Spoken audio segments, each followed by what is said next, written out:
عليكم ورحمة الله وبركاته.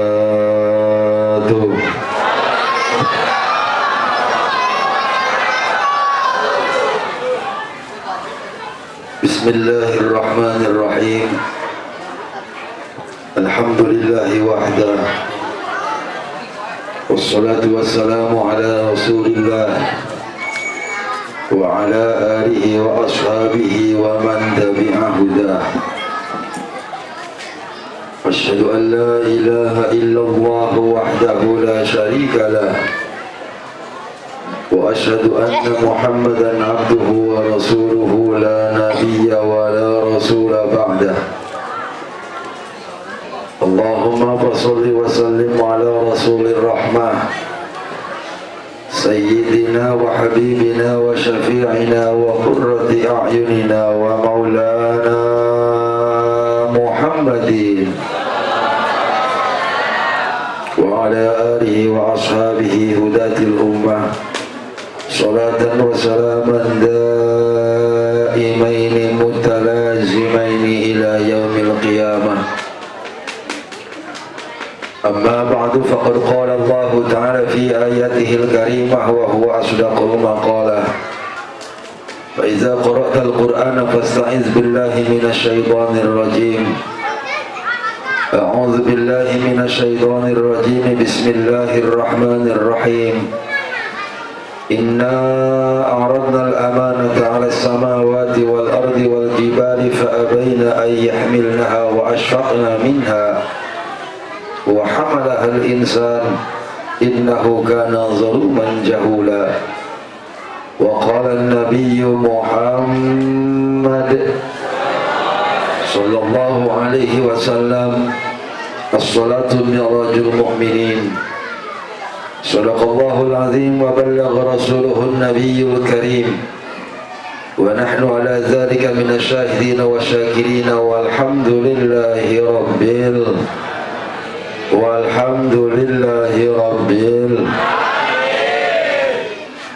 حضرة المكرمين وسادة المحترمين وأصحاب الفضيلة، segenap para alimin ulama, para masyaikhil kiram, para kiai, tokoh agama, tokoh masyarakat, bil khusus para dewan guru setempat.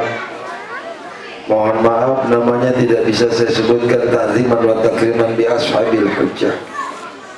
Kita doakan mudah-mudahan guru-guru kita senantiasa Allah berkahkan umurnya. Aparatur pemerintah, bil khusus Bapak Lurah atau yang mewakili beserta jajaran, kita doakan mudah-mudahan aparatur pemerintah yang hadir di tempat ini, mudah-mudahan Allah jadikan sebagai para pejabat yang senantiasa meningkatkan kadar kualitas imannya di hadapan Allah Subhanahu wa ta'ala. Segenap panitia peringatan Hari Besar Islam Isra wal Mi'raj Nabi besar Muhammad sallallahu alaihi wasallam di wilayah Musholah Al-Ikhlas, kita doakan mudah-mudahan para panitia berikut masyarakat atas jerih payah serta pengorbanan masyarakat dalam rangka kegiatan ini, mudah-mudahan Allah balas dengan balasan yang berlipat ganda.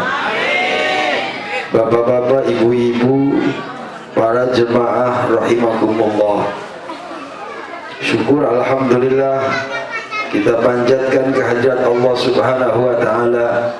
Pada malam hari ini kita semua bisa berkumpul dalam rangka memperingati Isra dan Mi'rajnya baginda Nabi besar Muhammad sallallahu alaihi wasallam di tengah mewabahnya virus corona. Tapi alhamdulillah, karena kekuatan iman kita, karena kekuatan Islam kita, kita tidak takut berkumpul dengan virus corona. Betul apa tidak? Mudah-mudahan kita semua yang hadir Allah jaga dari wabah yang sedang melanda dunia ini. Salawat teriring salam semoga tetap tercurah limpahkan kepada junjungan alam Habibana wa Nabiyana Muhammad sallallahu alaihi wasallam.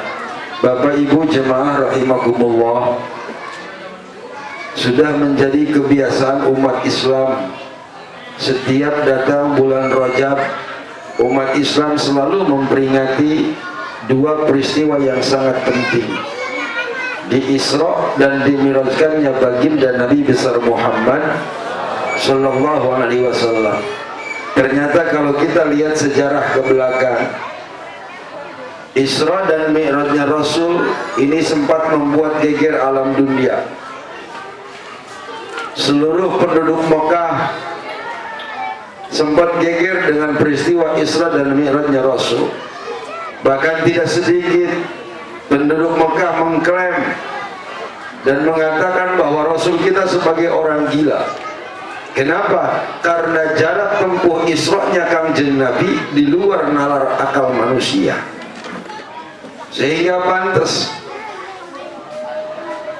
Isra dan Mi'rajnya Rasul ini merupakan peristiwa yang sangat luar biasa, sehingga Isra-nya Rasul Allah rekam di dalam Al-Quran. Padahal ayat yang menjelaskan tentang Isra Rasul di dalam Al-Quran hanya satu ayat. Ayat yang menceritakan tentang Isra Rasul dari 114 surat hanya satu ayat. Tapi hebatnya apa? Satu ayat yang menceritakan Isra-nya Rasul justru ini menyebabkan surat tersebut dinamai dengan surat Al-Isra. Bahkan saking luar biasanya Isra-nya Rasul, jarang sekali Allah memulai surat dengan kalimat tasbih terkecuali dalam surat Al-Isra. Silakan kita lihat di Al-Quran dari surah Al-Baqarah sampai surat An-Nas. Surat yang diawali dengan kalimat tasbih itu hanya ada di surat Al-Isra. Dalam kebiasaan orang Arab, ketika Allah memulai dengan kalimat tasbih, ketika Allah memulai dengan kalimat mensucikan zatnya daripada sifat-sifat yang tidak layak, berarti Allah mau menceritakan peristiwa yang sangat luar biasa. Maka wajar Isra-nya Rasul sempat menggegerkan alam dunia karena di luar kemampuan akal manusia. Cuman sayang kita sudah dikurung oleh keterangan ulama, man ankara Isra'an Nabi faqad kafar. Barang siapa yang tidak percaya Rasul diisrakan, berarti orang tersebut tidak iman kepada Al-Quran. Jangan bilang non muslim, Pak. Istilah Allah kafir, ya kita harus ngikutin istilah Allah kafir. Nah, kalau dibilang non muslim bingung kita nanti.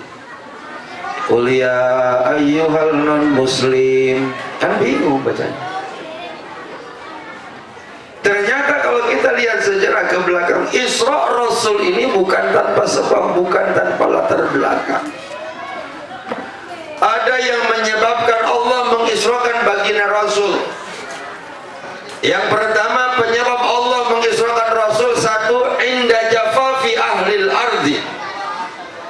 Ketika penduduk Mekah sudah mengalami dekadensi moral, ketika dakwah Rasul sudah mengalami stagnan, mentok dakwah Rasul, sudah tidak ada lagi yang bertambah yang mengikuti ajaran Rasulullah.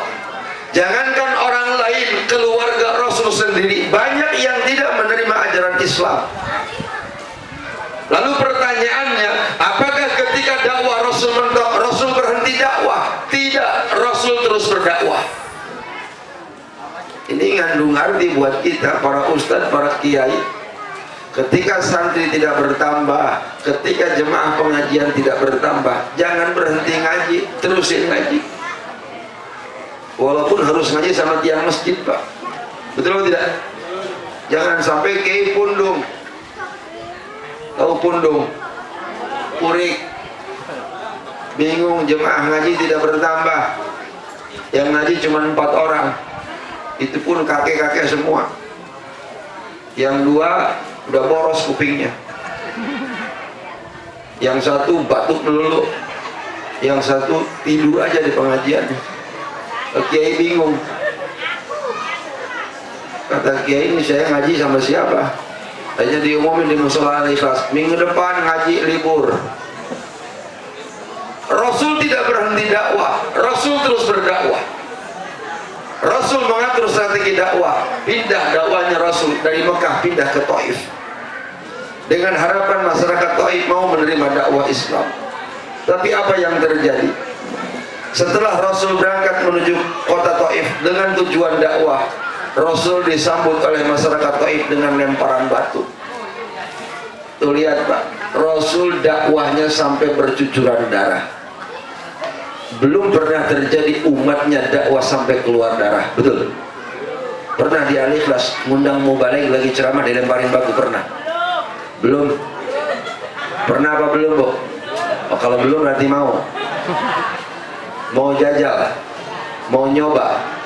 Malam ini saya ceramah dilempar batu, mau nyoba? Oh iya, makasih Bu.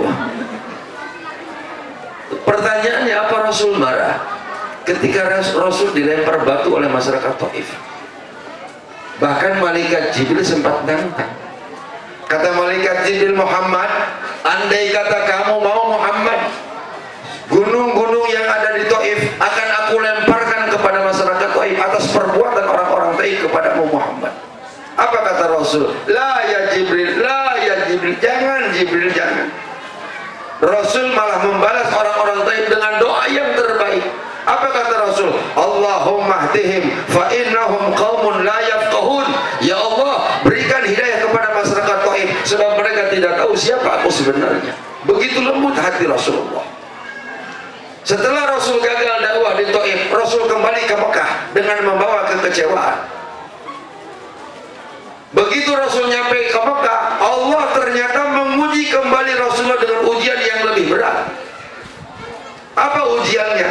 Dua orang yang Rasul cintai wafat dalam tahun yang bersamaan, sehingga ulama sejarah menyebutkan dengan istilah Amul Hazn, tahun kesedihan. Dua orang yang Rasul cintai wafat dalam tahun yang bersamaan. Yang pertama, Rasul ditinggalkan oleh paman tercinta Abu Thalib. Walaupun Abu Thalib tidak mendapatkan hidayah masuk ke dalam ajaran Islam, tapi jasa Abu Thalib sangat besar.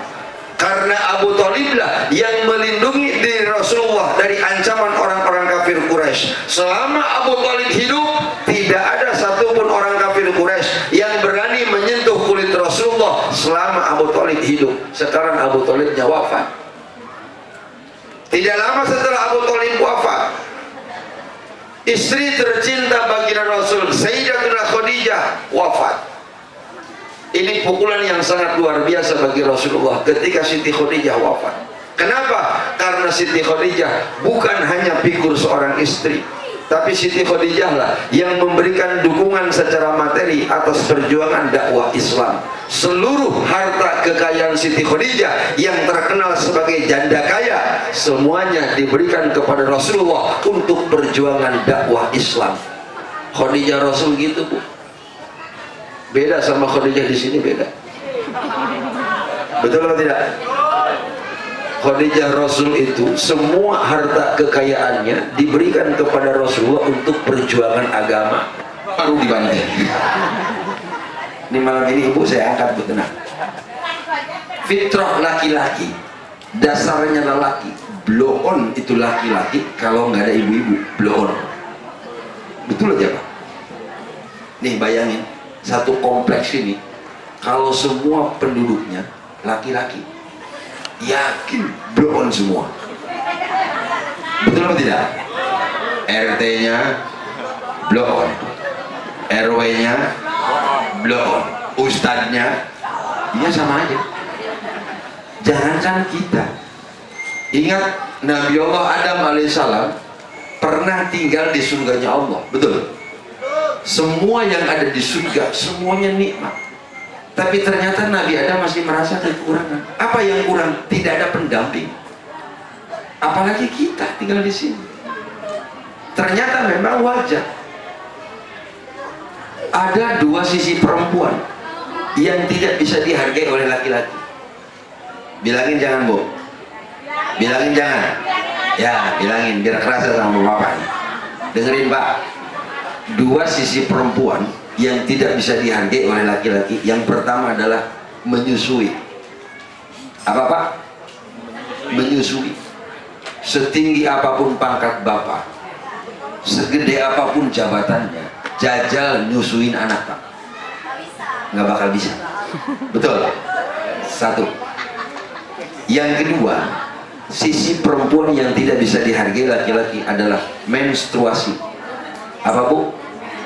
Menstruasi, head. Untung head cuma ada di ibu-ibu doang Pak. Alhamdulillah. Kalau laki-laki Allah tentuin head, Allah takdirkan laki-laki head. Waduh, bingung pasang softteknya kita Pak. Betul atau tidak? Kalau laki-laki Allah takdirkan head, yakin ada yang bawa botol aqua, ada malam ini. Makanya di sini perkara yang harus ibu syukuri, ketika ajaran Islam datang dibawa oleh Rasulullah, harkat martabat kaum wanita diangkat oleh Allah. Alhamdulillah. Ingat Bu, fakta sejarah tidak bisa kita lupakan. Di zaman jahiliyah, perempuan itu tidak ada harganya. Satu orang wanita di zaman jahiliyah bisa dipakai oleh 13 laki-laki. Satu orang perempuan itu bisa dipakai oleh 13 laki-laki. Setelah dipakai, kata yang udah pakai, tuh kalau mau pakai bekas saya. Satu orang perempuan dipakai 13 laki-laki. Bahkan kebiasaan orang jahiliyah, ketika seorang wanita hamil, itu suaminya bukan sibuk nyari bidan, bukan sibuk nyari rumah sakit, tapi sibuk bikin sumur kecil di dalam kamar. Itu di zaman jahiliyah. Jadi ketika wanita di zaman jahiliyah hendak melahirkan, bukan dibawa ke rumah sakit, tapi suruh duduk di atas sumur. Kalau bayi yang dilahirkan di zaman jahiliyah adalah bayi laki-laki, ini kebanggaan buat masyarakat jahiliyah. Bayi tersebut akan dibawa di arak-arak keliling-keliling Ka'bah sampai keliling kota Mekah, karena bayi laki-laki dianggap bawa keberuntungan. Kalau bayinya laki-laki. Tapi mohon maaf, kalau bayi yang dilahirkan di zaman jahiliyah adalah bayi perempuan, langsung dikubur hidup-hidup. Karena bayi perempuan dianggap aib oleh masyarakat jahiliyah. Tapi ketika Islam datang dibawa oleh Rasulullah, harkat martabat kaum wanita diangkat oleh Allah, bahkan derajatnya lebih tinggi daripada bapak-bapak. Alhamdulillah. Ingat, ketika sahabat pernah bertanya kepada Rasulullah, "Ya Rasulullah, siapakah di antara kedua orang tua yang harus aku hormati?" Kata sahabat. Rasul menjawab, "Ummuka," ibumu. Lalu siapa lagi Rasul? "Ummuka," ibumu. Lalu siapa lagi Rasul? "Ummuka," ibumu. Lalu siapa lagi Rasul? Baru bapakmu. Jadi ibu 3, bapak, ulangi, ibu 3, bapak. Ya memang harus begitu Pak. Ibu 3, bapak. Ya memang harus begitu. Setuju bapak-bapak? Ibu-ibu? Dengerin Bu, dengerin Bu. Ngaji yang benar. Nih saya kasih contoh dulu biar paham. Ibu punya anak kerja di pabrik. Gaji anak ibu 1 bulan 4 juta. 1 bulan berapa? 4 juta. Kebetulan ibu ini punya anak berbakti kepada kedua orang tua. Gaji anak dikasih sama orang tua. Yang 1 juta dikasih sama bapak. Yang 3 juta untuk ibu. Setuju tidak? Setuju tidak? Iya, karena ibunya 3. Artinya Rasul menyebutkan ibu 3 kali, bapak 1.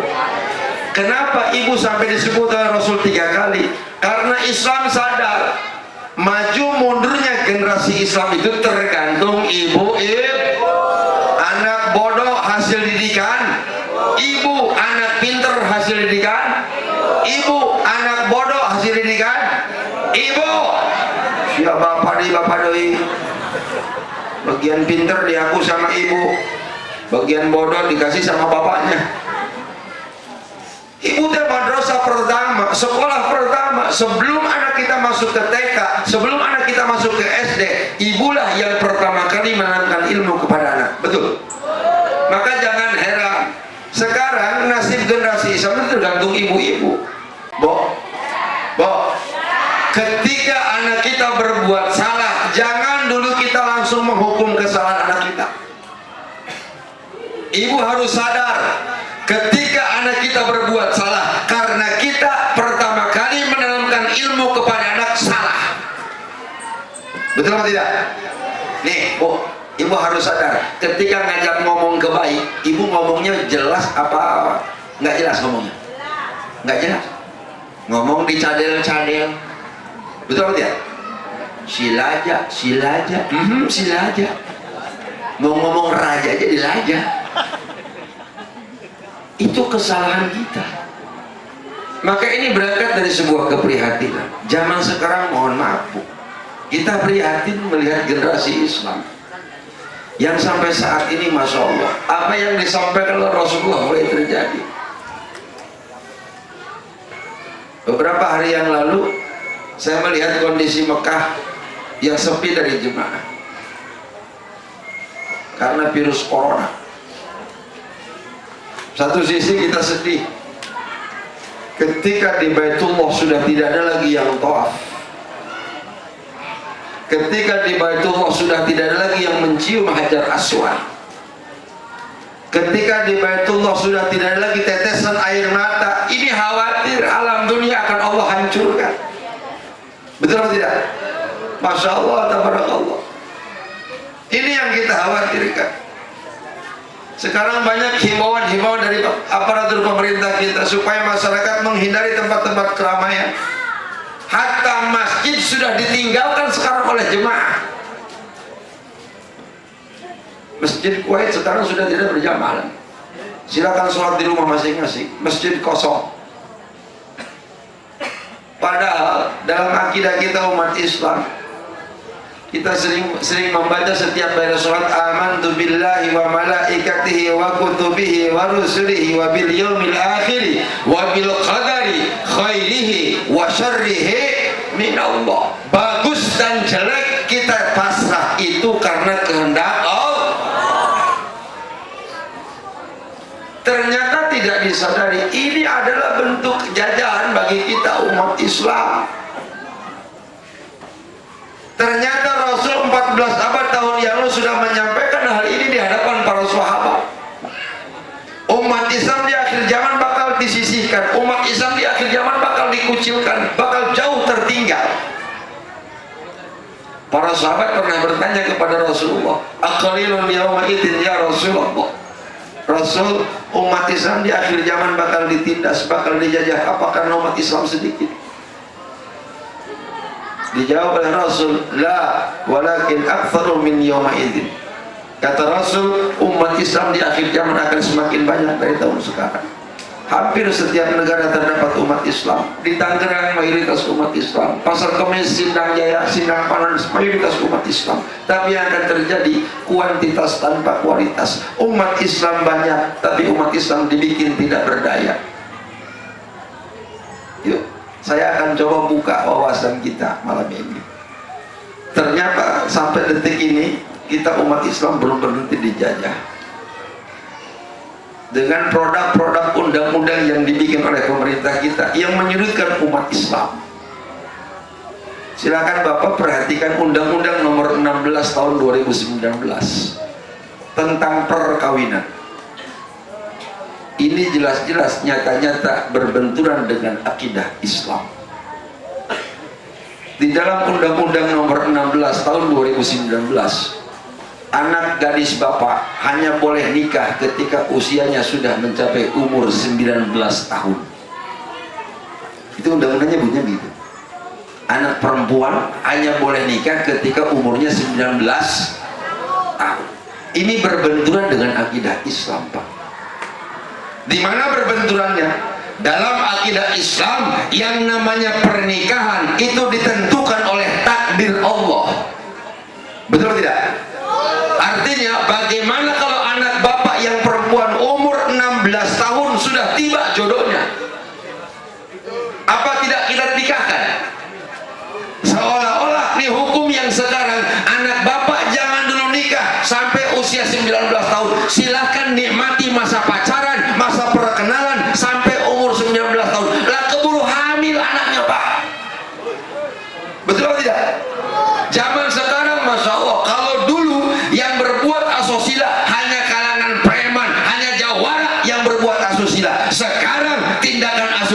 anak SD sudah bisa memperkosa. Na'udzubillahi min.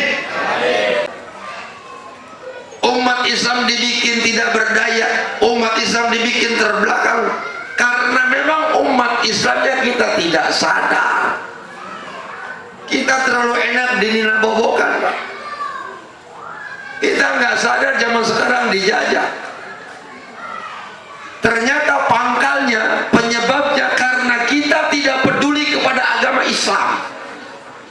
Mohon maaf, saya akan coba ingatkan kembali para jemaah. Dulu yang namanya orang tua kita dulu, ketika anak kecil main ke masjid, bercanda di masjid, masuk ke ranah tempat mihrab, tempat imam sholat, orang tua dulu luar biasa keras. Orang tua dulu ngomong ke anak kecil, shh, anak kecil nggak boleh main di tempat imam, bahaya, takut kewal pamali.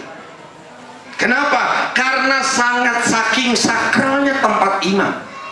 Tidak semua orang bisa masuk ke mihrab, tidak semua orang bisa masuk ke tempat imam. Walaupun banyak kiai, banyak ustadz yang maju ke depan, hanya satu orang. Begitu disakralkan tempat imam dulu. Betul apa tidak? Sekarang yang terjadi apa? Ada minoritas orang-orang Nasrani, orang Cina masuk ke masjid bawa anjing. Yang membuat kita heran, kok umat Islam diam saja? Kok umat Islam tidak bereaksi? Sehingga tidak disadari karena mereka berani melecehkan agama Islam. Akhirnya apa yang terjadi? Rasul yang kita muliakan, Rasul yang kita junjung tinggi, tidak sedikit mereka melecehkan kepada baginda Rasul. Betul? Ini yang terjadi. Maka saya ingatkan kepada para jemaah, ketika Rasul kita dihina, kita diam saja, Pak. Ketika Rasul kita dilecehkan, umat Islam tidak peduli. Perlu dipertanyakan keimanan kita kepada Rasulullah. Saya tanya ke bapak-bapak, Pak, kalau orang tua kita dihina sama orang lain, kita anaknya marah tidak? Bu, kalau ibu kandung kita dilecehkan sama orang lain, kita anaknya marah tidak? Marah. Kenapa anak marah ketika orang tua dihina? Kita anaknya marah karena anak sadar adanya anak itu disebabkan oleh adanya ibu sama bapak. Betul? Sekarang kita perhatikan pernyataan Allah dalam hadis qudsi yang mengatakan, laulaka lamma khalaqtul aflaq. Muhammad, kalau bukan karena kamu Muhammad, kata Allah, lamma khalaqtul aflaq, langit dan bumi tidak akan pernah aku ciptakan, kata Allah. Muhammad, kalau bukan karena kamu Muhammad, Indonesia tidak akan pernah ada di alam dunia. Muhammad, kalau bukan karena kamu Muhammad, Insinyur Soekarno tidak akan pernah ada di Indonesia. Muhammad, kalau bukan karena kamu Muhammad, Tangkorak Sukmawati tidak akan pernah ada di alam dunia. Ini yang sedang terjadi oleh kita umat Islam. Takut ada di sini pendukung Sukmawati yang tidak menerima pernyataan saya, silakan laporkan saya. Silakan. Jangan tanggung-tanggung laporin saya, Bu. Jangan ke polisi, tanggung. Laporin saya ke Jokowi, silakan. Akan saya tuntut nanti di yaumil kiamah Jokowi. Kuru-kuru sih ya Jokowi kok yang dituntut. Ini bukti ternyata umat Islamnya tidak peduli kepada agama Islam. Ternyata sederhana sekali.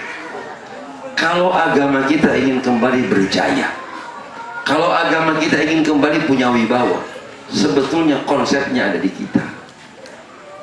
Bagaimana caranya? Yang pertama, perbaiki kualitas ibadah sholat kita. Ini sesuai dengan tema yang disiapkan oleh panitia. Sederhana sebetulnya. Kalau agama kita ingin kembali berwibawa, perbaiki sholatnya. Apa yang dijanjikan oleh Rasulullah, idza salahati shalah saluha kullu amali. Kalau umat Islam sholatnya sudah benar, yang lainnya akan benar. Berarti keterbelakangan umat Islam zaman sekarang karena memang bukti umat Islamnya masih banyak yang meninggalkan sholat. Ini buktinya, Pak. maka wajar. Bencana yang Allah berikan ke alam dunia, penyakit yang Allah turunkan ke alam dunia, justru ini peringatan dari Allah supaya kita kembali kepada Allah. Jangan takut dengan wabahnya virus corona yang mulai muncul di negara kita, nggak usah takut. Jangan takut, karena yang namanya azal dan kematian bukan karena penyakit, tapi Allah yang menghidupkan dan Allah yang mematikan. Betul? Ini kadang-kadang kita ditakut-takutin, Pak. Nggak usah takut, biasa-biasa aja. Betul atau tidak? Nggak usah takut. Menhati nggak ada yang diseluti. Nggak usah takut, pasrah aja kita. Selagi pemajikan Pak, selagi kawin deh jenis itu mah. Mohon maaf, kadang-kadang kita lupa dengan ajaran Rasulullah. Rasul pernah menyampaikan as-shadaqatu tadfa'ul bala. Sedekah itu bisa mencegah penyakit. Betul atau tidak? Sedekah. Kalau kita pengen sehat, sedekah. Nggak usah khawatir, sedekah. Selain kita sehat, kita dibikin kaya sama Allah. Ini konsep Allah. Saya tanya nih, ibu pengen punya banyak duit, pengen banyak duit, pengen kaya. Caranya mudah, minta sama Allah. Caranya minta sama ngedoa ke Allah, ngedoa rezeki ke Allah, minta rezeki ke Allah. Itu ibarat kita manggil ayam. Gimana manggil ayam, Bu? Ah, itu gitu. Ayam dipanggil, kira-kira ayam nengok tidak, Bu? Nengok. Nyamperin kita kagak? Belum tentu. Jangan dulu pede. Ayam kita panggil, cuma nengok doang. Bagaimana caranya ayam supaya kumpul di depan rumah kita? Kasih makan, kasih umpan. Betul? Kalau makanan sudah kita kasih, kira-kira ayam kumpul tidak? Jangankan ayam kita, kadang-kadang ayam tetangga ikut ke rumah kita. Betul? Ini ilmu pasti. Kalau kita pengen berkah rezeki, caranya minta kepada Allah, ngedoa ke Allah. Ada kan doa maksa tuh, doa kekerewet, doa maksa, doa sholat duha, itu doa maksa, Bu. Allahumma in kana rizqi fis sama'i fa'anzilhu. Ya Allah, kalau rezeki saya di langit, palang tolong turun. Wa in kana fil ardi fa'akhrij. Kalau rezeki saya di bawah tanah, tolong keluar. Wa in kana ba'idan faqarribhu. Kalau rezeki saya masih jauh di Lampung, tolong dekat. Wa in kana mu'assiran fayassirhu. Kalau rezeki saya sulit diperolehnya, tolong gampang. Itu doa maksa, Bu. Betul atau tidak?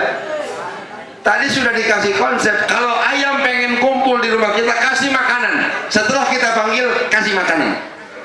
Jajal, ibu ngasih makanan tanpa manggil ayam, kumpul tidak ayamnya? Nggak bakalan. Artinya apa?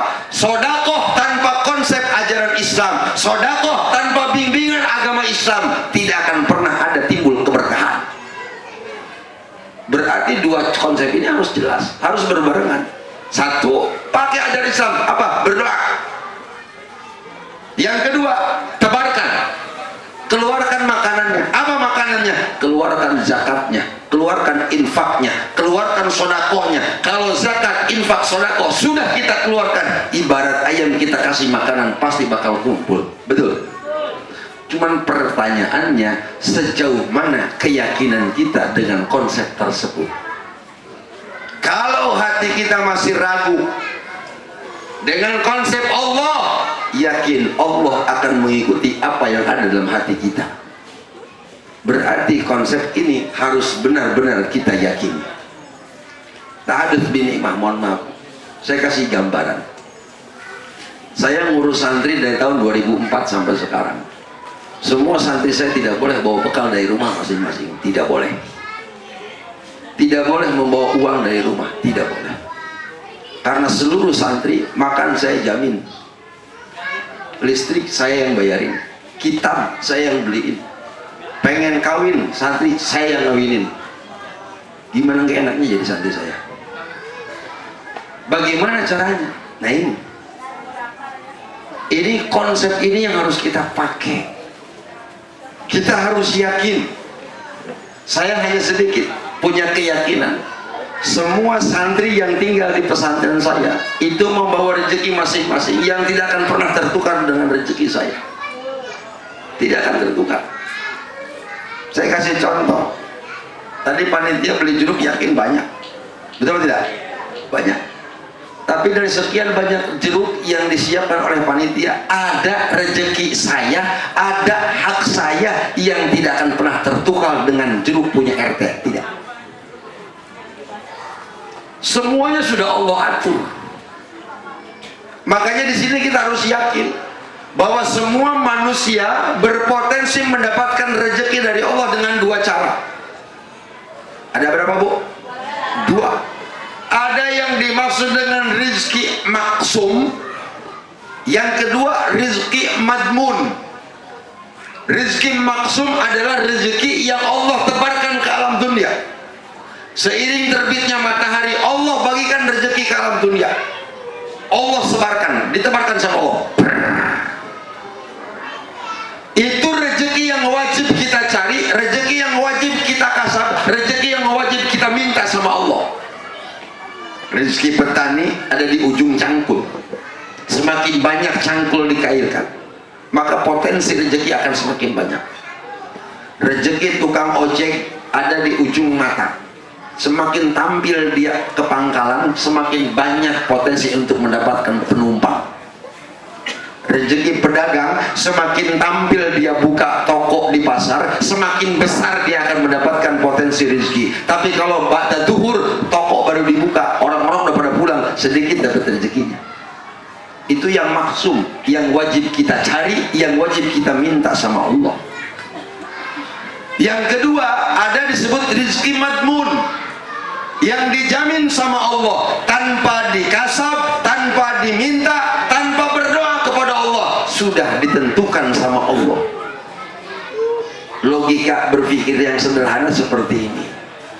Di depan rumah ibu ada pohon mangga.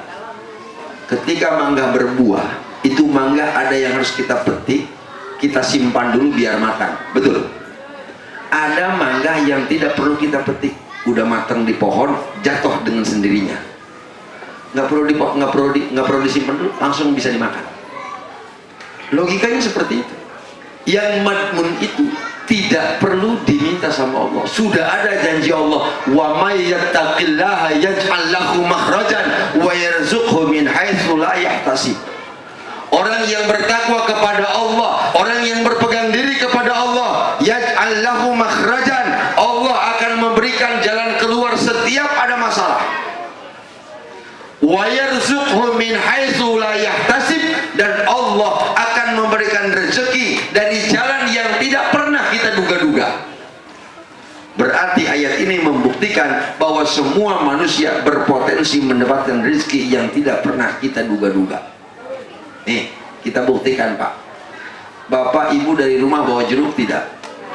Bawa aqua tidak? Bawa kue tidak? Tidak bawa apa-apa dari rumah. Apa kemarin malam ibu berdoa sama Allah, ya Allah besok malam mau rajaban di Al-Ikhlas, mudah-mudahan dapat jeruk ya Allah? Berdoa gitu nggak kemarin malam, Pak? Tidak. Tapi Allah sudah tentukan rezeki kamu hari ini adalah makanan yang ada di kardus.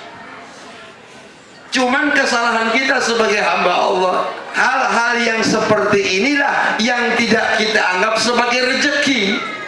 Betul tidak? Dianggapnya biasa aja, kita menyepelekan hal-hal kecil.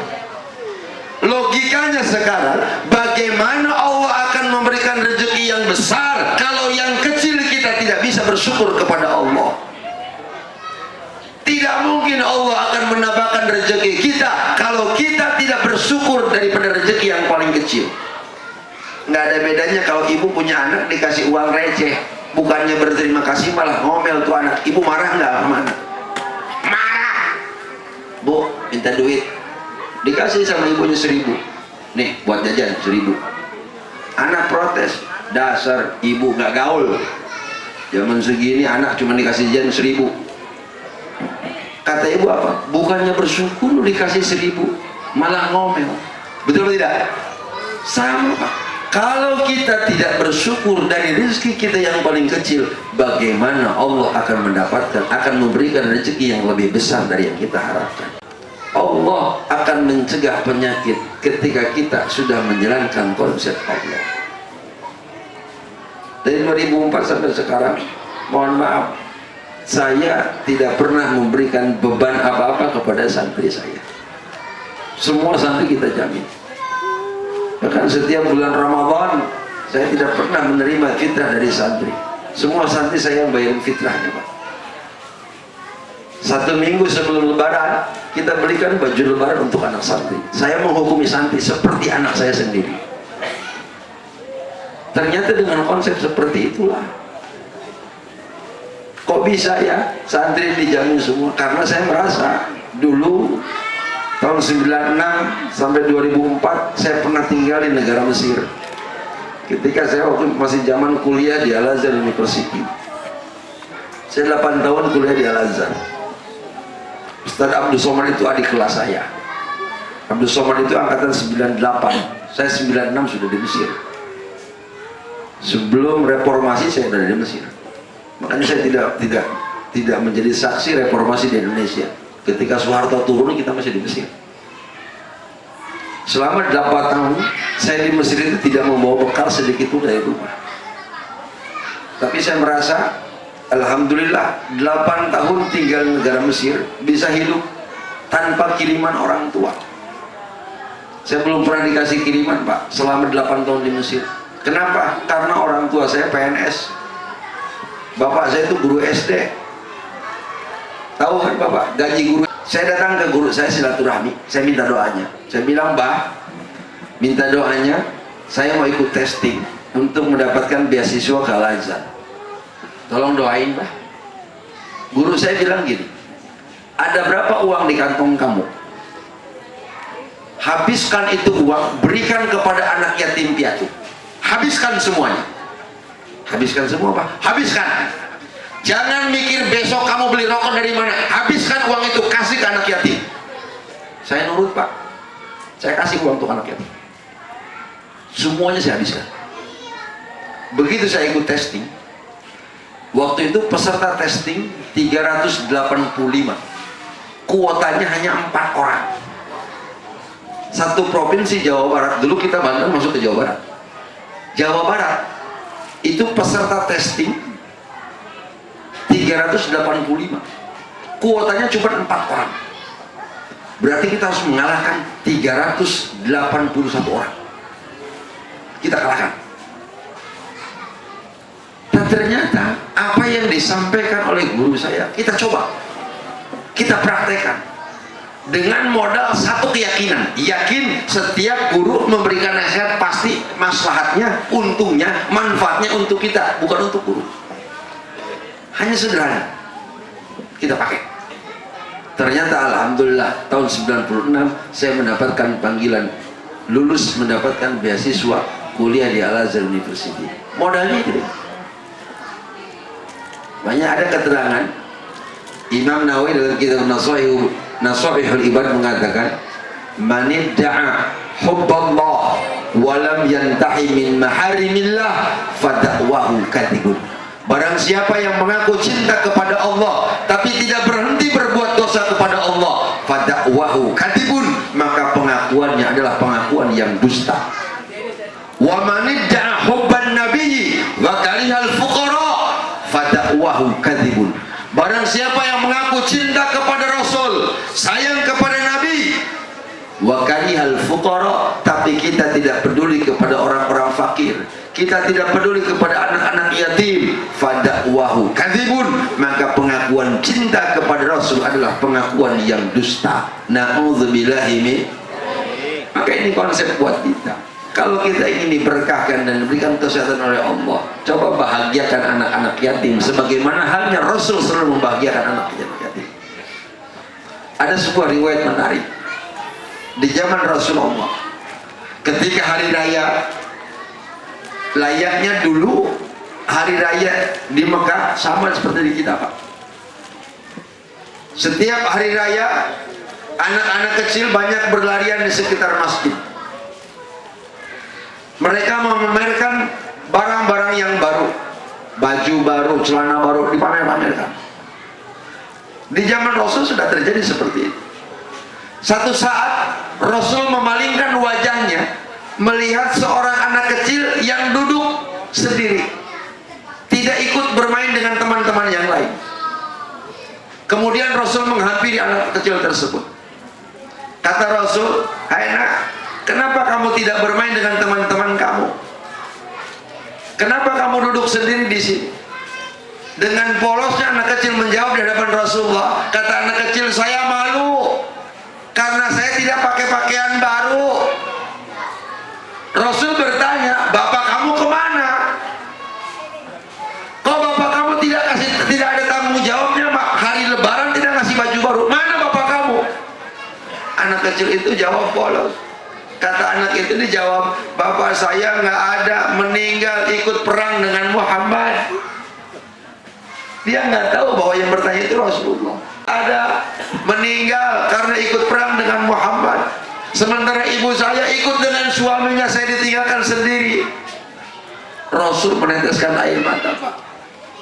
Rasul bertanya kepada anak kecil tersebut, "Atabki an akuna abban laka wa Aisyatan umman laka wa Aliyan amman laka wal Hasan wal Husaini akhwain laka?" Nah, maukah kamu anggap aku sebagai bapakmu, Aisyah sebagai ibumu, Ali sebagai pamanmu, Hasan dan Husain sebagai saudara laki-lakimu?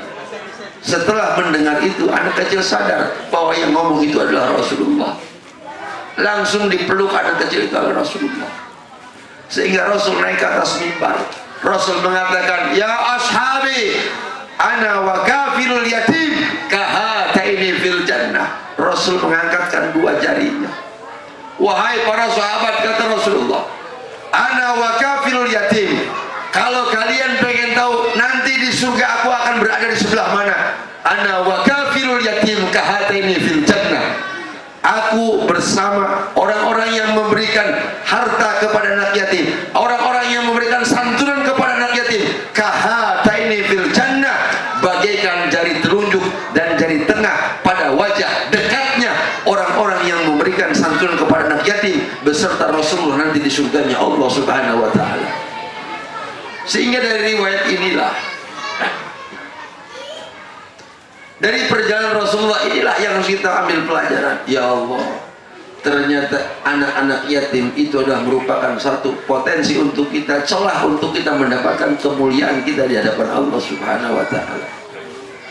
Tapi sebaliknya, ketika kita di masyarakat tidak mempedulikan anak-anak yatim, anak yatim kita biarkan saja, mau makan, mau tidak, mau beli baju ataupun tidak, kita cuek saja, berarti Allah sudah menyatakan kita adalah sebagai orang-orang yang menjadi pendusta agama Allah. Ara'aital ladzi yukadzibu bid-din fadzalikal ladzi yad'ul.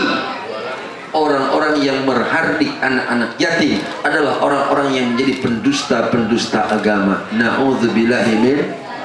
Maka cobalah kepedulian kita kepada agama, kepedulian kita kepada anak-anak yatim, justru ini adalah merupakan tonggak pertama, langkah pertama untuk mendirikan agama kita, agama yang berwibawa di hadapan Allah Subhanahu wa taala. Mudah-mudahan kita semua diberikan kekuatan oleh Allah Subhanahu wa taala bisa peduli kepada agama kita, bukan hanya sebatas kita mengadakan pengajian rutinitas Isra wal Mi'raj setiap tahun kita adakan, tapi kalau kualitas ibadah kita kepada Allah tidak bertingkat, ini merupakan sebuah kerugian buat kita. Yang terakhir yang ingin saya sampaikan, di era kemajuan zaman yang sekarang, tidak sedikit generasi kita yang termakan oleh isu-isu kemajuan teknologi. Saya titip, Bu, kalau ibu sayang sama generasi kita, saya titip, hindarkan anak kita dikenalkan dengan HP. Saya titip, kalau kita sayang kepada anak kita, jangan dulu dikenalkan dengan teknologi yang namanya HP. Karena HP itu perusak pertama. Di Bogor, 80% pasien rumah sakit jiwa Bogor itu didominasi oleh anak-anak usia sekolah yang kecanduan game online. Bahaya. Kalau bapak ibu pengen tahu bahaya HP itu seperti apa, coba jajal sekali-kali tuh HP bapak taruh di bawah bantal. Bantalnya bapak pakai tidur semalam aja pak jajal. Apa yang terasa? Pasti pagi-pagi akan terasa pusing. Kenapa? Karena ada radiasi. Makanya pantas di pom bensin itu HP nggak boleh dinyalain karena radiasi pak. Dalam ilmu kedokteran, anak kita korneanya sangat tipis, kornea mata itu sangat tipis. Kalau dibiasakan anak lihat layar HP, ini kornea mata anak kita hancur pak, bahkan otaknya akan kena. Maka ternyata ini HP bisa menghambat kemajuan perkembangan otak. Tahadus binikmah, mohon maaf, saya di keluarga orang yang paling keras. Anak saya tidak pernah dikenalkan dengan HP. Dari anak yang pertama sampai yang terakhir, jangankan main game, jangankan buka HP, pegang pun tidak berani di rumah. Tidak berani. Kenapa? Karena kita keras. Saya bilang gini ke anak, lebih baik kamu gagap teknologi dalam urusan HP daripada kamu bodoh. Maka ternyata ketegasan kita itu berbuah hasil. Tahadus binikmah. Anak saya yang pertama umur 14 tahun mampu menghafal Quran 30 juz dalam waktu 1 tahun 7 bulan hafal, karena tidak pernah mengenal HP. Sampai saat ini kemarin anak saya bilang, Bi, minta izin ya, mau punya HP, mau beli HP, nggak bakal minta uang sama Abi, nih punya uang Bi buat beli HP. Saya bilang apa? Jangan dulu pegang HP, ngaji dulu yang pintar. Saya kasih hadiah, daripada kamu beli HP, tuh mendingan ambil kunci mobil, buat kamu 1 mobil daripada beli HP. Alhamdulillah anak nurut, nggak jadi beli HP. Ini bahaya. Coba bayangkan, saya kemarin dapat undangan ke daerah Jakarta, mau naik mobil, waktu nggak keburu, takut macet, terpaksa saya telepon panitia, saya naik komuter lain, naik kereta api dari Rangkas Bitung. Saya naik kereta api berdua sama supir saya. Mobil saya simpan di stasiun. Begitu nyampe stasiun, saya masuk ke stasiun. Dari ujung stasiun sampai ke ujung sana stasiun, semua orang penumpang duduk berdampingan, nggak ada yang ngobrol, nggak ada yang tegur sapa, semuanya asik dengan gadgetnya masing-masing. Coba bayangkan, kalau kita sudah hidup seperti itu, di mana kepekaan sosial kita? Tetangga sakit kita tidak akan pernah peduli. Kenapa? Karena kita sibuk dengan diri kita masing-masing. Coba bayangkan, satu stasiun semua orang memandangkan HP semua, tidak ada yang ngobrol satu sama lain, nggak ada. Ya Allah, ternyata betul ya, ini perusak. Silaturahmi sudah tidak ada, cukup dengan halo, assalamualaikum. Bahkan ngondang penceramah pun cukup lewat HP doang. Betul atau tidak? Nggak pakai DP. Halo, yai, tanggal sekian, kosong tidak? Kosong, tolong ya catat ya. Sekalian aja lah, nggak usah pakai DP. Ya bungkus aja, bungkus sekalian. Tuh. Ternyata di negara pembuat HP sudah membuat rancangan undang-undang anak usia sekolah dilarang keras pegang HP. Itu sudah masuk ranah pidana. Kenapa mereka membuat undang-undang seperti itu? Karena mereka yang membuat HP, mereka yang memprogram HP, dan mereka yang tahu dampak buruk daripada HP. Begitu nyampe ke Sindang Panon, anak-anak kita sudah dikenalkan dengan HP. Betul tidak? Ini penyakit. Punten Bu, saya dulu waktu kecil, waktu zaman kecil saya, orang tua saya keras. Ketika anak dulu tuh bermainnya paling di luar rumah, main kucing-kucingan, lari-larian doang. Habis maghrib itu lari-larian. Lewat jam 9 malam, anak belum masuk ke rumah, bapak saya udah berdiri di depan rumah bawa potongan bambu. Lewat pintu, begitu mau masuk, ini siap-siap pasang badan, dipukul sama orang tua. Jam berapa sekarang baru pulang? Udah merah. Kata orang tua siapa? Tuh, lihat ayam. Ayam jam segini udah tidur, kamu belum tidur. Takut kamu kesiangan, bangunnya kalah sama ayam. Padahal kita mainnya hanya di luar rumah doang. Begitu khawatirnya orang tua kita dulu, ketika anak kita bermain, khawatir keluar daripada kebiasaan orang tua kita. Sekarang kita orang tua dibikin tenang. Anak kita tidak ada yang main ke jauh, tidak ada. Main di kamar. Anteng di kamar tapi main HP, buka Facebook. Ini yang lebih bahaya. Makanya tidak disadari, ternyata kemajuan teknologi bisa menghancurkan generasi kita. Otaknya bakal dirusak. Na'udzubillahi min.